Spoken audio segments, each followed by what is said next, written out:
Master হয় তাহলে I কি ডান।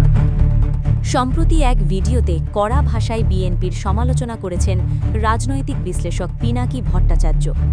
ওই ভিডিওতে তিনি দাবি করেন বিএনপির রাজনৈতিক ন্যারেটিভ এখন আর দলীয় পর্যায় থেকে আসছে না, বরং তা তৈরি করে দিচ্ছেন আম জনতা দলের তারেক।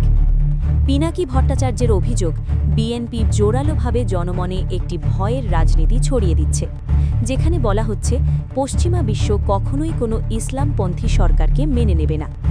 এই ন্যারেটিভকে তিনি সম্পূর্ণ ভিত্তিহীন ও বিভ্রান্তিকর বলে উড়িয়ে দিয়েছেন। পিনাকির ভাষায়, আন্তর্জাতিক রাজনীতিতে আদর্শ বা পরিচয়ের চেয়ে অনেক বেশি গুরুত্বপূর্ণ হল ন্যাশনাল ইন্টারেস্ট বা জাতীয় স্বার্থ।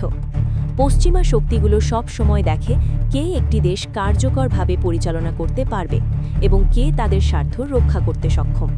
সেই শক্তির আদর্শিক পরিচয় কী তা তাদের কাছে মুখ্য বিষয় নয়।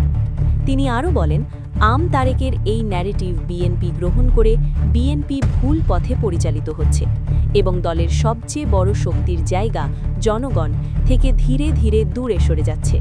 পিনাকির মতে, জনগণকে ভয় দেখিয়ে রাজনীতি করার এই কৌশল শেষ পর্যন্ত বিএনপিকেই জনবিচ্ছিন্ন করে ফেলতে পারে। তাহলে প্রশ্ন থেকেই যায়, আপনি কি পিনাকি ভট্টাচার্যের এই বিশ্লেষণের সঙ্গে একমত? আপনার কি মনে হয়? আপনার মূল্যবান মতামত কমেন্ট বক্সে জানান। ভিডিওটি ভালো লাগলে শেয়ার করতে ভুলবেন না। Subscribe to Flash 24 News now.